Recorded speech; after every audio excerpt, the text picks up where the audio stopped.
What's up, guys? Welcome back to the channel and welcome back for some more Amotekun.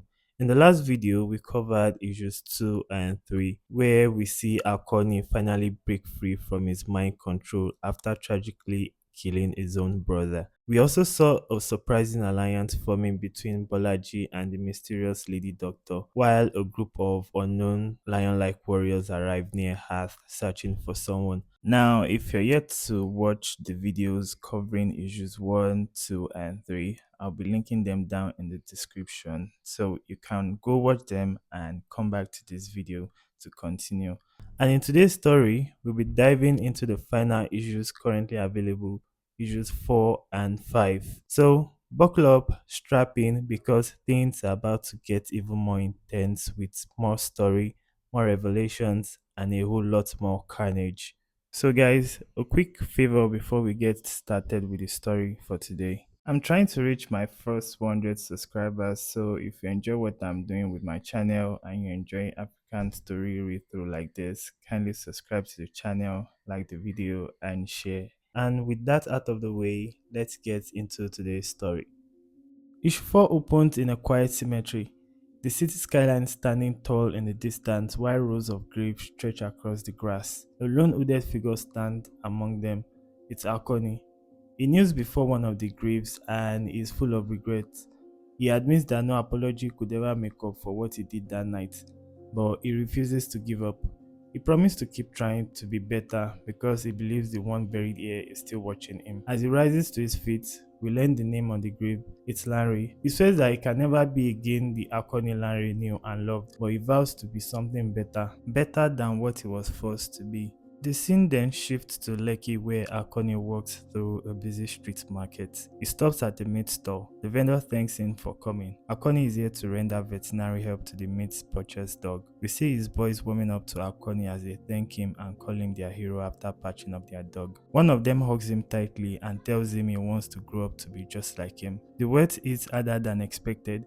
He quietly replies, maybe not just like him. Then we shift to a night scene where Akon is walking through a dark alley. He gets a whiff of something in the air. His eye starts to glow and there's something primal rising inside of him. His fang emerges, he launches forward towards the looming figure. It's Bolaji and he has found Akoni. Bolaji tries to speak, calling out to Akoni, but Akoni is already mid-attack, claws and fists colliding with brutal force. Akoni shouts that they sent him to kill his brother. Bolaji insists that he didn't know Akoni would actually kill him. That was never part of the plan. But seeing him now, Bolaji says he can't stop himself. He declares that today he takes his revenge. The fight turns vicious. Akoni tears into Bolaji's face, then drives forward with relentless blow as rain pours down around them. Bolaji retaliates, smashing Akoni back with a crushing strength. Bones and armor collide as the two monsters tear into each other. Their battle starts to spill into the open street, and neither of them is holding back at this point. The fight escalates brutally. Bolaji drives into Akoni with savage force, biting into his shoulder as Akoni counters with claws and fury. Each strike is fueled by rage and betrayal. The clash peaks as Akoni slams into Bolaji, but before he can strike the final blow, a voice cuts through the storm. A beam of dark energy crashes between them, forcing them apart as a new figure stands from above, suspended in a glow of violet power. It's Dr. Anandwa, the doctor from earlier in the last issue. She floats effortlessly in the rain, her presence calm but commanding. She tells Akoni that she understands his anger, but if he kills Bolaji now, he will never forgive himself. Akoni snaps back immediately, furious at the interruption. He demands to know what she could possibly say that would change anything. Her answer is simple and devastating. She tells him he killed Bolaji's family. The words hit like a physical blow. Akoni's expression hardens, but the truth has already cut deep. And suddenly, we are pulled into a memory where we see the young, terrified Bolaji crouching in the corner of a room as Akoni storms inside. The boy charges at him in desperation, but Akoni is merciless. He grabs the child, lifts him, and the scene fractures into violence and destruction Akoni has left behind. We return to the present. The rain is still pouring, the weight of the past hanging all over them. Anandwa explains that she and Bolaji orchestrated the encounter deliberately. They know Akoni was one of the strongest supernatural fighters alive, and their plan was to free him from control that bound him. Bolaji adds that he's been watching Akoni for months, seeing him protect people, help the helpless, and fight on the side of good. And if Akoni believes he has become a hero, Bolaji says he may just be lying to himself because they are both the same. They are men shaped by violence and they are monsters, and in the rain-soaked silence, that truth hangs heavier than any blow they exchanged. We transition to a safe house overlooking the city where Akoni, Bolaji, and Anandwa regroup in the aftermath of the confrontation. Tension still hangs thick between them, but Anandwa wastes no time dwelling on it. She reminds them that while they are arguing, hundreds of supernatural remains enslaved under the director's control. Their real enemy is still out there. Akoni agrees reluctantly, setting aside his anger. Anandwa begins to form a plan, asking Bolaji if it's possible for the three of them to take on the director's private residence. Bolaji confirms it's possible, but only if they strike at night. And so, the operation begins. We cut to the director's compound, a sprawling estate crawling with monstrous guards, relentless and powerful but not unstoppable. Bolaji launches into the fight headfirst, crashing into the creatures with overwhelming force while Dr. Nandwa rains down dark energy from above. Their goal isn't to win the battle outright, but only to hold the defense long enough for Akoni to move. Akoni slips away from the chaos and approaches the compound from another direction, heading for the sewer entrance. But even here, the director has prepared defenses. Serpentine monsters rise from the water, bloodthirsty and nearly mindless, leaving only for the kill. Akoni charges straight into them, steel flashes in the rain as he tears through the creatures with ruthless precision, each strike fueled by words still echoing in his mind. The scene shifts once more to an undisclosed location. We see the Seeker from the ending of Video 3 surrounded by beasts. He battles them and cuts them down. He monologues. His voice echoes like a warning, explaining a warrior's pride can be both their greatest strength and their deepest flaw. If pride blinds you, it fills you with arrogance and the illusion of invisibility. But in any fight, there is always someone capable of bringing you down. The page ends on the Seeker's final words, "You serve my emperor." Now we shift back to the director's compound. The man himself is standing calmly before a large portrait of the generals we saw in outer space as the carnage unfolds outside of his window. As Bolaji and Dr. Anandwa clash with them in the rain, he reflects coldly that a peaceful world can only be born through war.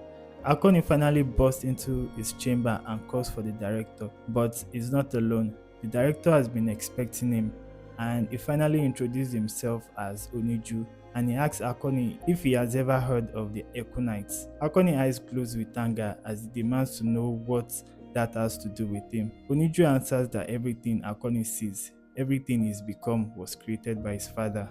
Akoni snaps back immediately, shouting that he doesn't even know who his father is. Oniju then explains that Akoni's memory is fractured. He reveals that Akoni is far older than he realizes, that he may be one of the last Amotekun, and is only half of what he truly is. The revelation lands like a blow. Oniju further explains, declaring that Akoni is the son of an Orisha called Oshosi, the god of hunter and beast. He adds that Akoni is a demigod, one whose divine nature has been suppressed and siphoned away. He promises that if Akoni joins him, he can help restore everything that was taken. Akoni's fury only deepens. He demands to know why you should even trust a single word coming from Oniju.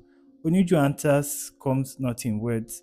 He shifts into a monstrous lion-like form, roaring with power. Oniju towers over Akoni and declares that he is their prince. Akoni lunges at him with a precise strike, but Oniju dodges away effortlessly. As both of them battle, Oniju reveals that he was sent by his father to create an army, to create more pawns to fund his madness while he searched for Akoni. He trained them all relentlessly and made them warriors. If anything, he feels he should be thanked. To him, they are a weapon. He believes they are clueless beings constantly looking for meaning in the world. And when he tried to put Akoni on the right path, but here he was, angry and still lost. He asks what Akoni is fighting for, and he responds that he fights for freedom. A pure and simple notion Oniju will never understand because he's a slave to his own greed. Oniju believes the only way for monsters to live in harmony with humans is through service. Before he concludes his speech, he gains the upper hand, and the power gap here is quite clear. Akoni is on his knees, bleeding, but he still has more fight in him. In a swift, Oniju lands a powerful blow that knocks Akoni out cold. Outside, Anando and Bolaji are still fighting the endless wave of monsters in the compound. They catch sight of what's going on inside and they know they need to intervene. Oniju walks over to Akoni's unconscious body, ready to land the final blow. But Bolaji is able to rescue Akoni in time with his jetpack, and he and Dr. Anandwa manages to escape as Oniju calls them cowards. Issue 4 ends with the three heroes escaping to live and fight another day. Issue 5 opens under a quiet night sky, far from the chaos. We're taken to Lekki Conservation Forest where two figures streak across the sky. Bolaji carries the unconscious Akoni while Dr. Anandwa flies beside them, scanning the horizon. They land among the ancient ruins. They made it out alive, but barely. Anandwa is still processing what they just saw.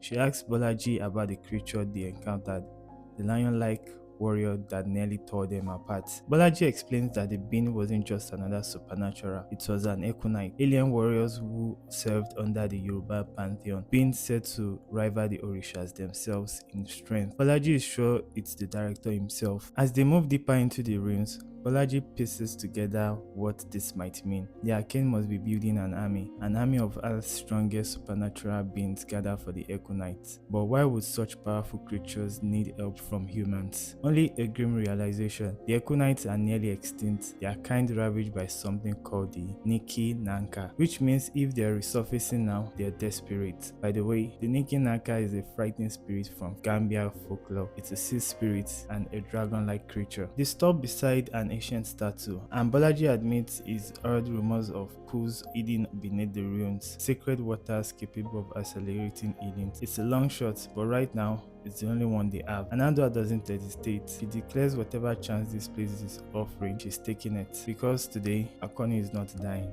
She carries Akoni down into the ancient structure. Anandwa reflects on something Desola once told her. If anything ever happens to Akoni, this was the place she should bring him. So maybe this isn't just coincidence. Maybe Akoni was always meant to end up here. They reach a chamber where glowing green water fills a massive stone basin. Akoni is lowered into the pool, then Bolaji and Anandwa lower themselves into the pool as well, and they hope the healing factor from the pool heals them and rejuvenates them. As Akoni's body sinks into the healing waters, his mind drifts somewhere else. He awakens in a forest that feels real and yet unreal, a place that exists between worlds. Before Akoni can understand where he is, a voice calls out to him, deep, familiar, his father. The massive figure steps forward from the shadow, adorned with bone, gold, and power. Then Akoni freezes because he knows exactly who stands before him. It's his father, but his father doesn't celebrate. Instead, he reminds Akoni that this was always his choice. He chose to weaken himself, to close off his divinity. Akoni insists he did it to protect the people around him. But to his father, that was never protection, it was fear. His father grabs him and tells him it's time to become who he truly is. Akoni pleads with him to wait, but the vision doesn't soften. The forest dissolves into memories. Akoni remembers the life he once had, a family, a home, people who loved him. Then the moment everything broke, the moment he realized his power could destroy the very world he wanted to protect. So he limited himself. He hid from what he was. But as the memory shifts, we see the cost of that choice. Friends lost, battlefield, a world that still burned. His father tells him something he can't ignore. Power isn't a curse, it's a burden. And the more the Orishas are tested, the stronger they become. Akoni wasn't meant to suppress what he is, he was meant to master it. Akoni stands in the forest again, this time calmer, more certain. His father tells him to learn to harness his power, to stop running from himself, to finally become the god he was born to be. Back in the ruins, the water begins to glow brighter. Bolaji and Anandwa watches as Akoni rises from the pool, different, stronger, and changed. The hesitation that once haunted him is gone, and for the first time since we met him, Akoni looks like a man who understands exactly who he is. But while Akoni finds clarity, elsewhere, the war machine is already moving. We cut to the Akoni base under a heavy rain where the director is addressing West African military leaders. He's proud to announce that the partnership between their forces and a supernatural army is officially underway. Behind his words, we see what is assembled: battalions of were-hyenas and werewolves, platoons of vampires, creatures once feared now weaponized. All of them are preparing to be deployed across the region. Because in a world filled with supernatural threats, the director believes control is the only way to survive. Back at the ruins, Akoni launches into the air. Olaji and Anandwa follows close behind him. Where they are going, there's no time to explain, only time to act. In the next page, they descend like meteors on the Haken base. Akoni raises his hand and releases a surge of energy. The supernatural soldiers around the compound freeze, then they collapse. Their control shattered, their mind finally their own again. They look around in confusion, realizing they are free. This realization spread through them like wildfire. In a blink of an eye, everything turns into chaos. Carnage ensues as they begin to attack the human soldiers around them. The base turns into a battlefield as the supernatural forces clash with the military. This is no longer a coordinated operation, it's a war zone. Amid the chaos, Oniju confronts Balaji. He mocks Balaji, claiming they could have ruled the world together, if not for Balaji's sentiments. But Balaji doesn't hesitate, he fights back. He says he chose vengeance instead and leaves Akoni to face Oniju. Akoni lunges at Oniju, no longer restrained, no longer uncertain, no longer running from himself. This isn't the man we met in Issue 1. This is what he was always meant to become. Akoni doesn't just fight back, he explodes. Every strike against Oniju carries years of pain. It tells him exactly what was taken from him: his memories, his loved ones, his peace. As they fight, Oniju declares that Akoni was never destined for peace, and he showed Akoni what he truly was. Akoni tells him he's not a coward.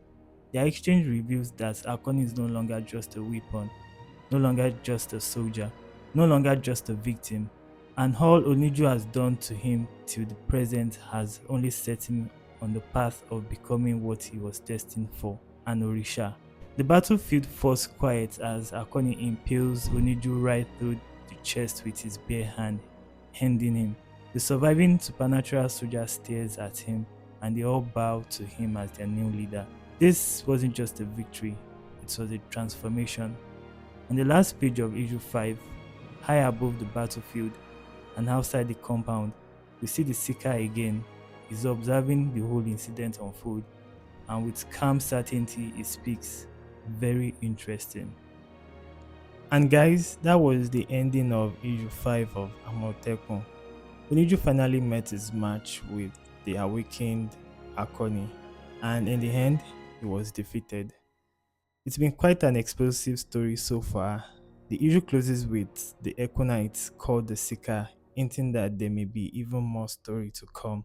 I really enjoyed the mix of African folklore in this comic series. I discovered new mythological elements from different parts of West Africa, which is quite a brilliant inclusion by the writer. That said, I do wish the pacing towards the ending of the current story arc had been handled a bit better. For me, things started to feel a bit rushed once Akoni returned from the pool. I think the story could have benefited from one or two additional issues before the final confrontation with Oniju, but of course, that may simply come down to time and resources during production. But for now, that's going to be a wrap for the coverage of this series called Amotekun. If you've enjoyed the story, consider subscribing to my channel for more read-throughs and breakdown of African comics. Leave a like on the video, and if you've enjoyed it, I'll see you in the next one.